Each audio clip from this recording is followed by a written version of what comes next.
ప్రస్తుతం ఆంధ్రప్రదేశ్లో గత 15 రోజులుగా జరుగుతున్న పరిణామం ఏంటంటే సీఎం గారిని ఎవరైతే రాయి పెట్టి కొట్టాడు అని చెప్పి అనుమానితుడిగా తీసుకెళ్లి ఎవరైతే ఒప్పుకున్నారని చెప్తున్నటువంటి సతీష్ తల్లిదండ్రులతో మనం ఉన్నాం. ఇక్కడ వాళ్ళు చాలా స్పష్టంగా చెప్తున్నారు. ములాఖత్కి ఇప్పుడు మేము ఇప్పటికీ సతీష్ని 2-3 సార్లు కలిసినా కూడా నాకు ఎలాంటి సంబంధం లేకపోయినా కూడా నన్ను బెదిరించి నన్ను చంపేస్తామని చెప్పి భయపెట్టి ఈరోజు నన్ను నా చేత నిజం ఇట్లా ఒప్పించారు నా తప్పేం లేదని చెప్పి అతను వాపోతున్నాడని చెప్పి స్వయాన వాళ్ళ నాన్నగారు చెప్తున్నారు. సార్ అసలు ములాఖత్కి వెళ్ళినప్పుడు సతీష్ ఏం చెప్తున్నాడు, ఏంటి పరిస్థితి, అసలు ఆ రోజు జరిగింది ఇదేంటి? శుక్రవారం రోజు వెళ్ళాను సార్, ఆయన రిమైండ్లోకి పెట్టిన రోజు వెళ్తే మా ఆవిడ నేను ఇద్దరం వెళ్ళాం. ఏంట్రా నాన్న మేము అడగను కూడా అడగలేదు, ఏంటి నాన్న ఏంట్రా ఏంద్ర ఎలా జరిగిందంటే, లేదు నాన్న నేను చేయలేదు, ఆ రోజు నువ్వు చూసావు కదా నన్ను పనుకుని ల్యాబ్కి వెళ్ళి సోమవారం నైట్ 10:30-11 గంటలకు వచ్చారు సార్ వాళ్ళు.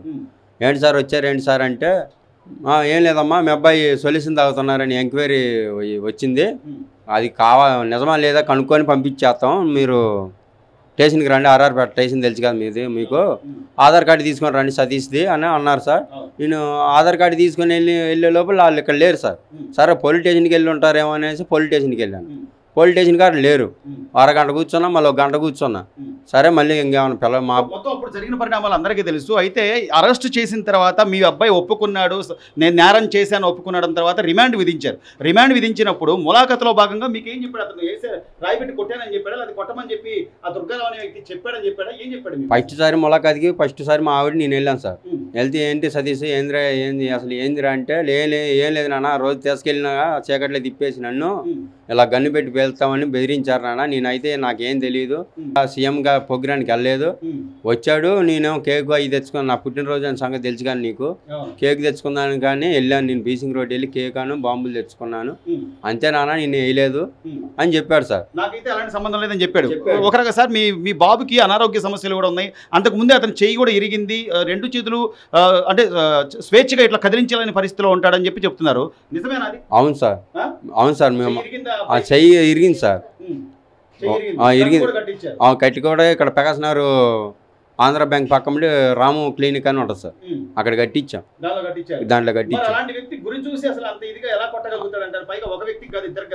అదంతా ఉట్టిదే సార్, అదంతా డ్రామా, అది కావాలని చేశారు, ఆలాలేదో అనుకొని చేశారు కానీ ఆలాలే అనుకొని చేశారు తప్ప ఇది కావాలని వాళ్ళు కనికట్టి అలా సృష్టించుకున్నారు అంతే. సతీష్ మదర్ కూడా ఇక్కడే ఉన్నారు. తల్లి, అమ్మ మీకు ఏ బిడ్డ అయినా సరే తల్లికి చెప్తాడు, నిజం చెప్తాడు. తను కష్టాల్లో ఉన్నాడంటే తల్లి కన్నా కూడా ఆ నిమిషంలో ఆ అబ్బాయికి ఇంకెవరు గుర్తురారు. మీరు వెళ్ళినప్పుడు ములాఖత్ మాట్లాడడానికి వెళ్ళినప్పుడు అసలు ఆ అబ్బాయి ఏం చెప్పాడు? ఇలాగే చెప్పాడు, మేము అడక్క ముందే చెప్పారు సార్, నేను అసలు కొట్టలేదమ్మా, నేను లేను, అసలు నాకు తెలియదు, నన్ను ఇట్లా చీకట్లో తీసుకెళ్ళి కొట్టి బెదిరించేసి నువ్వు ఒప్పుకోకపోతే నేను గన్ను పెట్టి పేల్చేస్తాము అని బెదిరించారమ్మా, నేను అందుకే ఒప్పుకున్నానమ్మా అని చెప్పేసి ఏడుతున్నాడు బాబు. దుర్గారావు పేరు కూడా అంటే అతని పేరు కూడా ఉందని చెప్పమన్నారా, లేకపోతే ఆ పేరు కూడా చెప్పమన్నారంట, దుర్గారావు చేయించాడని చెప్పి చెప్పమన్నారంట. ఇదంతా కూడా మీ దగ్గరికి ములాఖత్కి వెళ్ళినప్పుడు వాపోతున్నాడు అబ్బాయి ఏడ్చుకుంటే చెప్తా, అసలు మేము అడక్క ముందే చెప్తున్నాడు బాబు ఎలా చేశారమ్మా. మీకు కోర్టులు కానీ లేకపోతే మీడియా కానీ అందరూ సపోర్ట్ ఉన్నారమ్మా, ఉండబట్టే ఈ మాత్రమైనా కేసు ముందుకు జరుగుతుంది. మీరు ఏం చెప్పదలుచుకున్నారు కోర్టు న్యాయమూర్తికి కానీ లేకపోతే మీడియాకి కానీ ప్రజలకు కానీ? మీరు అతని తల్లిగా మీరేం చెప్పదలుచుకున్నారు? అసలు మీ అబ్బాయి అలాంటి వ్యక్తి? మా అసలు అలాంటి వ్యక్తి కాదు, మా అబ్బాయికి ఆరోగ్యం పని చేయదు, ఒక రోజు వెళ్తే ఒక రోజు ఇంట్లోనే ఉంటాడు, బయట వాళ్ళమ్మడు కూడా పనికి మేము పంపం, వాళ్ళ నాన్నగారు అమ్మటే వెళ్తాడు లేకపోతే లేదు, ఒక రోజు వెళ్తే ఒక రోజు ఇంట్లోనే ఉంటాడు, ఉండేవాడు కాదు, అలాంటి పిల్లోడు కాదు అసలు. మేము పుట్టి పెరిగిన కానీ మాకు అసలు అలా పార్టీలు అమ్మటి ఇటు తిరగటం మాకు అలవాటు లేదు, పనే ఇల్లు మాకు అంతే. మీరు అమ్మమ్మగా ఉన్నారు, అసలు ఏంటి సతీష్ నాయనమ్మగా సతీష్ అసలు ఏం చెప్తున్నాడు? ఏం వచ్చినప్పుడు జగన్ వచ్చినప్పుడు అక్కడికి లేడు సార్, బీసీన్ రోడ్డు వెళ్ళి కేకు కీను బాంబులు తెచ్చుకుంటామంటే పుట్టినరోజు అంటే నేను డబ్బులు ఇచ్చాను, అదేందో నన్ను చంపేయమను బాబుని వదిలేయమను, నేను పుట్టినరోజుకి నేను ఆ బాబుని పంపించటం కేక్కి డబ్బులు ఇవ్వటం నా తప్పు, వెళ్ళి బీసీన్ రోడ్డు తెచ్చుకున్నాడు. కేక్ కట్ చేసుకోవటానికి బాబు చేస్తే బాబు రాయి, ఆ రోజు ఆ మీటింగ్లో బాబు లేడు, కేక్కి వెళ్ళాడు, బాంబులకి వెళ్ళాడు, బాబు లేడు. ఈ పోలీస్ ఇదిగా కూడా అబ్బాయి చెయ్యి రాము హాస్పిటల్ ఎచ్చడదీతమ్మ చెయ్యి ఇరిగిపోయిందమ్మా అని అంటే ఆయన చేతులు ఇలాగుంటే మనలాగా ఉండవు, ఇలాగుంటది బాడీ కూడా లోనకుంటది, ఒక పక్కేం ఎదరుకుంటది, లీకు హయ్యాసం, బాబు మంచి హెల్త్ మంచిగా ఉండదు. ఆ నాన్నగారు అమ్మటే పనికి వెళ్తాడు, లేకపోతే ఇంట్లో ఉంటాడు. అంతేగాని సార్ ఇలాగ మేము జగన్ని కొట్టి అంతటి మానం కాదు సారు. ఆ బాబుని అనవసరంగా ఇరికిచ్చారు. పుట్టినరోజు చేసుకోవటం తప్పైంది. గవర్నమెంట్కి అందరిని మా బాబుని మాకు అప్ప చెప్పమని కోరుకుంటున్నాం సార్. నేనే బాంబు డబ్బులు ఇచ్చింది కేక్కి. రజనీ గారు లాయర్గా మీరు ఇలాంటి కేసులు ఎన్నో చూస్తుంటారు. ఎందుకంటే ఒక రాష్ట్ర ముఖ్యమంత్రిగా మరి రాయేసి కొట్టడం అంటే అది సామాన్యులు చేసే పని కాదు. అంత గురి చూసి కొట్టాలంటే కూడా అతనికి ఎంతో కొంత గురి ఉండాలి. ఆ చేతులు బాగోవు, అంతకుముందే చేతులకు దెబ్బ తగిలి యాక్సిడెంట్ అయ్యి అబ్బాయి కట్లు కూడా కట్టిన పరిస్థితి అని చెప్తున్నారు. తల్లిదండ్రులు ఇద్దరే ఇక్కడే ఉన్నారు. అసలు మీరు ఏం చెప్తారు? దుర్గారావుని తీసుకెళ్ళి ఎంత టార్చర్ చేసినా కూడా అబ్బాయి ఖచ్చితంగా నా ప్రమేయం లేదు, అసలు ఆ అబ్బాయి ఎవరో తెలియదని చెప్పాడు. సతీష్ పేరెంట్స్ మీకు చెప్పిన దాన్ని బట్టి మీరు ఏం చెప్పదలుచుకున్నారు? సార్ ముఖ్యంగా దుర్గారావుతో ఈ సతీష్ తల్లిదండ్రులు మాట్లాడారట. 2 కాళ్ళు చీల్చి మొండెం తల పైకి విసిరేసి ఎంత ఇదిగా కొట్టి హింస పెట్టినా 3 బిడ్డల తండ్రి ఓర్చుకొని ఒప్పుకోకుండా నాకేమాత్రం సంబంధం లేదని తేల్చేశాడు. కానీ మా బిడ్డకి ఆరోగ్యం సరి ఉండదు, గుండె లోపలకు ఉంటుంది, 2 చేతులు ఎట్లుంటుంది, ఆయాసం వచ్చింది, పైకి కిందకి ఏలాడదీస్తే వాడు ఆయాసంతో చచ్చిపోయే అవకాశాలు ఉంటాయమ్మా. ఆ నొప్పి తట్టుకోలేక నా బిడ్డ ఒప్పుకున్నాడు తల్లి. ఆ పాపానికి ఈరోజు మా కుటుంబం మొత్తం కట్టగట్టుకొని చచ్చిపోతాం అనే పరిస్థితి అండి. ఇంకోటి ఏంటంటే నేను డాక్టర్ గారి హెల్త్ రిపోర్ట్స్ కూడా తీసుకొస్తాను. 2 చేతులు ఎట్లున్న వ్యక్తి గురి చూసి 365 డిగ్రీలు పైకెత్తి ఎలా కొట్టగలిగాడో, అతను కొట్టానని ఒప్పుకున్నప్పటికీ, అంటే రాజ్యాంగం ప్రకారం ఒక వ్యక్తి తనంతట తాను తన నేరం ఒప్పుకున్నప్పటికీ దాన్ని నేరంగా పరిగణించబడదు. అతను ఒప్పుకొని రాసేస్తే ఇంక నువ్వెందుకు, నీ ఉద్యోగం ఎందుకు? సో ఖచ్చితంగా దీని మీద సిఐడి ఎంక్వైరీ చేయించండి, సిబిఐ ఎంక్వైరీ చేయించండి. బాగా డబ్బున్న వాళ్ళకే కాదు సిబిఐ ఎంక్వైరీ, పేదవాళ్ళకి, దళితులకి, మట్టి పని చేసుకునే అమాయకులు ఇలాంటి వాళ్ళ కోసం కూడా సిబిఐ ఎంక్వైరీ రావాలి. అసలు రాయి అసలు ఉందా, అసలు ఈ బిడ్డలకి ఏం సంబంధం, ఆ పరిసర ప్రాంతాల్లో గూగుల్ టేక్అవుట్ లొకేషన్లో ఇతని ఫోన్ నెంబర్ వచ్చిందా, ఇతను ఎక్కడో బీసెంట్ రోడ్లో ఉన్నారని ఆ తల్లి ఆ నాయనమ్మ చెప్తున్నారు కదా. ఒక అనారోగ్యస్తుడిని, ఛాతి ఇబ్బంది ఉన్నవాడిని 2 చేతులు ఇట్లుండి వారం 10 రోజుల క్రితమే కట్లు తీశారు, కేవలం వారం రోజులు. ఆ చెయ్యి కూడా ఇరిగిపోయిందని యాక్సిడెంట్లో డాక్టర్ ధృవీకరించాడు. ఆ ఎక్స్రే రిపోర్ట్లు కూడా తీసుకొస్తాను. గౌరవ సిపి గారికి చెప్తున్నాను, సార్ ఆ రాయి గురి చూసి విసిరి కొట్టడం మీ వల్లే కాదు, ఓపెన్ ఛాలెంజ్. అలాంటిది అనారోగ్యస్తుడు 2 చేతులు ఇట్లున్న వ్యక్తి ఈ రోజులు గురి చూసి ఎలా కొట్టాడమ్మా? మీరు కొట్టిన దెబ్బలకి ఒప్పుకున్న ప్రతి ఒక్కడు ఈరోజు నేరగాడంటే మీరు దెబ్బలకి ఎవరైనా ఒప్పుకుంటారు. ఈరోజు తట్టుకోలేని పరిస్థితుల్లో అతను ఉన్నాడు. మీరు రమ్మంటే వస్తున్నాడు, మీరు పరిగెట్టమంటే పరిగెడుతున్నాడు. ఇందాక కూడా సింగనగర్ పోలీస్ స్టేషన్కి వెళ్ళొచ్చారు తల్లిదండ్రులు. ఏమయ్యా నీ కొడుకు ఒప్పేసుకున్నాడు, ఇంకెందుకు పోండి అవతలకి అంటున్నాడట. అంటే ఎవడు కాడు నేరస్తుడు, నేనే నేరం చేశాను ఒప్పుకునే కాడికి ఇంకా పోలీస్ స్టేషన్ ఎందుకు, ఎంక్వైరీ ఎందుకు, విచారణ ఎందుకు, సిఐడి ఎందుకు, సిబిఐ ఎందుకు? కానీ దానికి సంబంధించిన ఆధారాలు ఉండాలి. ఇప్పుడు మొత్తం ఎపిసోడ్ అంతా కూడా రజనీ గారు ఆ కట్లు ఏదైతే ఉన్నాయో వాటి మీదే సీఎం గారు వెళ్ళి నామినేషన్ చేయడం కానీ, లేకపోతే ఇంకొక మాజీ మంత్రి గారు ఏదైతే కన్ను పోయిందని చెప్తున్నారో ఆయన కూడా అదే కట్టుతో వెళ్ళి నామినేషన్ వేసుకోవడం కానీ, ఈరోజు ఆంధ్రప్రదేశ్లో ఏం నడుస్తుంది అంటే మొత్తం అంతా గులకరాయి కట్టు హవా నడుస్తుంది అని చెప్పి జోకులు వేసుకునే పరిస్థితికి వచ్చేసామంటే అసలు ఏంటి ఈ రోజున ఎంత 100 మంది నేరస్తులు తప్పించుకున్న ఒక నిర్దోషికి శిక్ష పడకూడదు అని చెప్పి మీ చట్టమే చెప్తుంటుంది. ఈ రోజున ఆ నిర్దోషిగా ఉన్నటువంటి సతీష్ తల్లిదండ్రులు కూడా వాళ్ళు జరిగింది చెప్తున్నారు.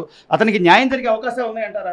100% అండి. ఎందుకంటే ఎవరో తెలియని వాళ్ళ కోసం తెలంగాణ వెళ్ళే ప్రాణాలకు తెగించి చనిపోయిన బిడ్డలకి న్యాయం చేసినటువంటి దాన్ని ఈరోజు బిడ్డల్ని చనిపోకుండా వీళ్ళ నిర్దోషులుగా బయటకు తీసుకురావడం కానీ, అదే రకంగా నేను పుట్టి పెరిగిన ఏరియాలో విజయవాడ కనకదుర్గమ్మ సాక్షిగా దుర్గమ్మ వారధికి మట్టి మోసినటువంటి ఈ కుటుంబాలని ఆ దుర్గమ్మే కాపాడుకుంటుందండి. ఈరోజు దుర్గారావు బయటకు వచ్చినా, ఈరోజు సతీష్తో ప్రాణాలతో నిర్దోషిగా బయటికి రాబోతున్నాడన్న అది ఆ దుర్గమ్మ చలవేనండి.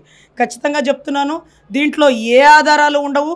సతీష్ అనారోగ్యస్తుడని, సతీష్ కట్లు కట్టించుకొని హాస్పిటల్లో ట్రీట్మెంట్ తీసుకున్నాడని, సతీష్ చెయ్యిరిగిందని, చెయ్యిరిగిన వాడు ఎలా గురి చూసి కొడతాడో డాక్టర్ని, దానికి సంబంధించినటువంటి బౌలర్ని, బౌన్సర్లని మొత్తాన్ని కోర్టులో తీసుకొచ్చి చెప్పిస్తాను. ఎందుకంటే గురి చూసి కొట్టగల సమర్థుల్ని తయారు చేసే వాళ్ళు ఉంటారండి, విలువిద్యకారకుల్ని, వాళ్ళని నుంచో పెడతాను.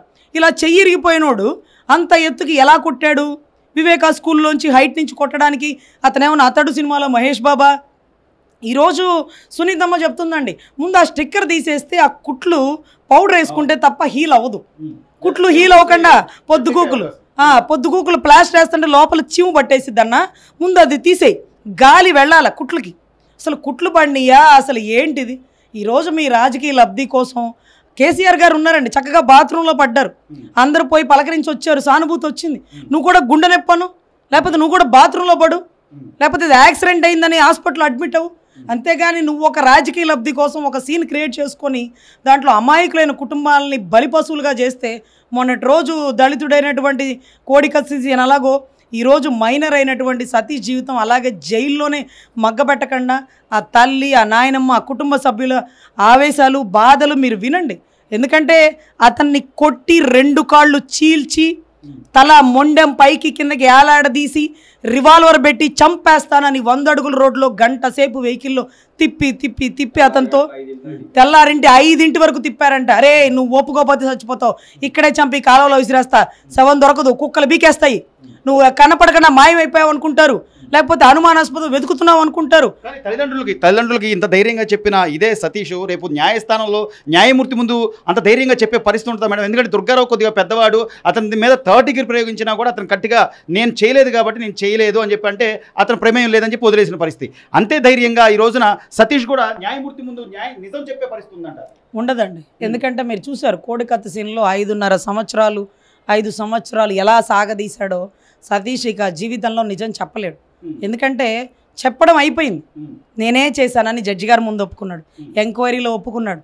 ఇక నేను చేయలేదని అతను చెప్పడానికి లేదు, అతను చేసే అవకాశం లేదని గౌరవ లాయర్లు ఎవరైతే ఉన్నారో వాళ్ళు నిరూపించి అతను నిర్దోషి సార్, అతను ఎవరో ప్రలోభ పెడితే చేస్తున్నాడు చెప్తున్నాడే కానీ అతను ఇష్టంగా చెప్పింది కాదు అనాలి. ఎందుకంటే ఈరోజు నిజాన్ని ఒప్పుకొని నువ్వు కాదంటే నిన్ను జైల్లో చంపేస్తాము, బయటకు వచ్చి ఎంక్వైరీ తీస్తుంటే యాక్సిడెంట్లో చంపేస్తాము, మీ తల్లిని చంపేస్తాను అంటూ భయపెడితే ఈరోజు అనారోగ్యంగా ఉన్నాడు ఏదన్నా ఇబ్బంది అయి చనిపోయే అవకాశాలు ఉన్నాయి.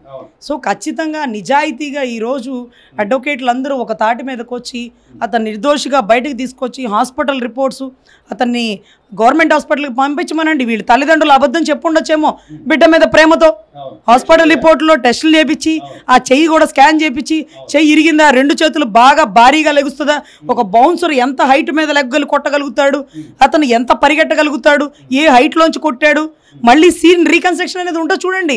మరి అంతే ఎత్తు మీద వారాహి వెహికల్ లాగా ఆయన వెహికల్ పెట్టి 2 అంతస్తుల బొమ్మలు 2 బొమ్మలు పెట్టి ఇప్పుడు గురి చూసి కొట్టయ్యా సతీష్ అని అంటారు.